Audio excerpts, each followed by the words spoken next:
एक बार की बात है, सुषमा अपने पूरे परिवार के साथ खुशी खुशी मोहन नगर में रहती थी। उसकी 2 बहुएं थी, पल्लवी और शिवानी। एक दिन दोनों बहुएं रसोई में काम कर रही होती है कि तभी उनकी सास सुषमा उन्हें बुलाती है। अरे बहू, जरा इधर तो आना। शिवानी, जरा जाकर देखना सासू माँ क्या कह रही हैं। दीदी आप ही देख लो ना जाकर, आपको भी तो सुनाई दे रहा है। अरे मैं आटा गूंद रही हूँ ना, तुम चली जाओ। हाँ तो मैं भी तो सब्जी काट रही हूँ ना दीदी। अरे बहू, जल्दी आओ। ओफो, ये तो जाएगी नहीं। मैं ही जाकर देखती हूँ कि क्या करना है। पल्लवी सुषमा के कमरे में जाती है। जी मम्मी जी, क्या हुआ? शाम को घर पर कुछ मेहमान आने वाले हैं, तो तुम अच्छा सा खाना बना लेना बहू। ठीक है मम्मी जी, आप बता दीजिए क्या क्या बनाना है और कितने लोग आ रहे हैं। सुनील की मौसी जी और उनका पूरा परिवार आ रहा है। कुल मिलाकर 3 लोग और हमें मिलाकर हुए 9 लोग। तो अभी से ही तैयारी करना शुरू कर दो। और हाँ, घर की सफाई भी कर देना, हाँ, अच्छे से।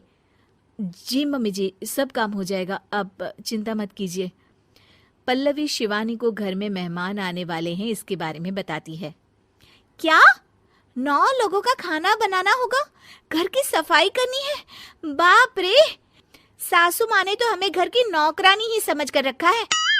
ऐसा नहीं बोलते शिवानी, हम इस घर की बहू हैं और घर के काम करना हमारा फर्ज है।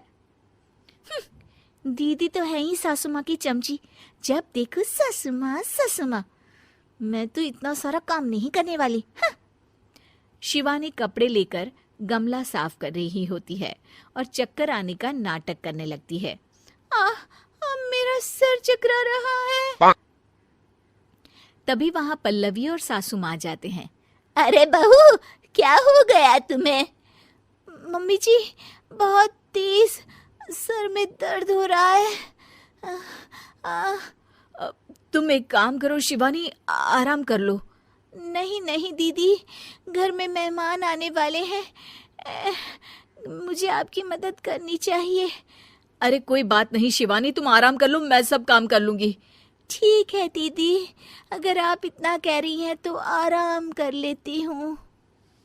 शिवानी आराम से अपने कमरे में मैगजीन पढ़ रही होती है। इसे कहते हैं आराम की जिंदगी। इतना सारा काम। चलो, सारा काम खत्म हो गया, शिवानी को देख आती हूँ। शिवानी अपने कमरे में ईयरफोन में गाने सुनते सुनते सो जाती है और उसके साइड में मैगजीन भी रखी होती है। पल्लवी वहां आ जाती है और वो सब देखती है। ओहो, तो मतलब सब काम चोरी का बहाना था। अभी बताती हूँ इसको। घर का सारा काम मुझे करना पड़ा और ये महारानी यहाँ मैगजीन पढ़ रही है, गाने सुन रही है। पल्लवी रसोई से एक प्लेट और चम्मच लेकर आती है और शिवानी को थाली बजाकर उठाने लगती है। शिवानी अचानक से उठती है। उठ गई महारानी, गाने भी सुन लिए, मैगजीन भी पढ़ ली। तुम तो बहुत बड़ी झूठी निकली शिवानी। तुमने सर दर्द का बहाना बनाया ताकि काम करने से बच सको।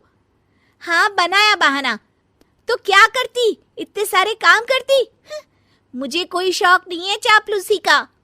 क्या चापलूसी? तुम्हें लगता है कि मैं सारे काम चापलूसी के लिए कर रही हूँ? और नहीं तो क्या। तभी वहां सासू माँ आ जाती हैं।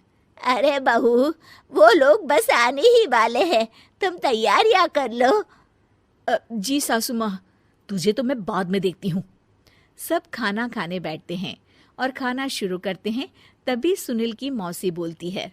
वाह भाई वाह, खाना तो बहुत ही अच्छा बना है सुषमा जी, एक एक चीज में क्या स्वाद है। ये सुनकर शिवानी मुंह बना लेती है। उसे अपनी जेठानी की इतनी तारीफ रास नहीं आती।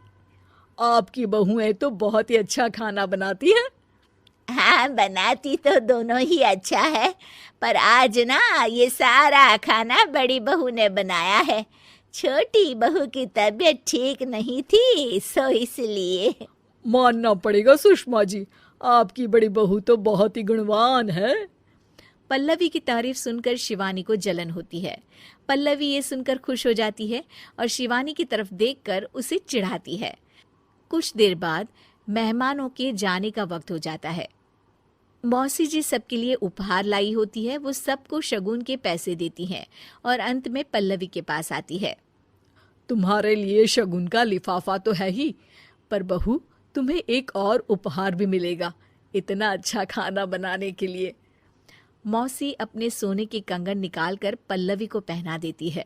ये लो, ये मेरे मनपसंद कंगन है, अब से ये तुम्हारे हुए। धन्यवाद मौसी जी। ये देखकर शिवानी तो पूरी तरह से जल जाती है और गुस्से से रसोई में चली जाती है। तभी वहां पल्लवी आ जाती है और उसे अपने कंगन दिखाने लगती है। देवरानी जी, अब आपका सर दर्द ठीक तो है ना? मुझे लगता है कि अब सर दर्द शुरू हो गया होगा आपका।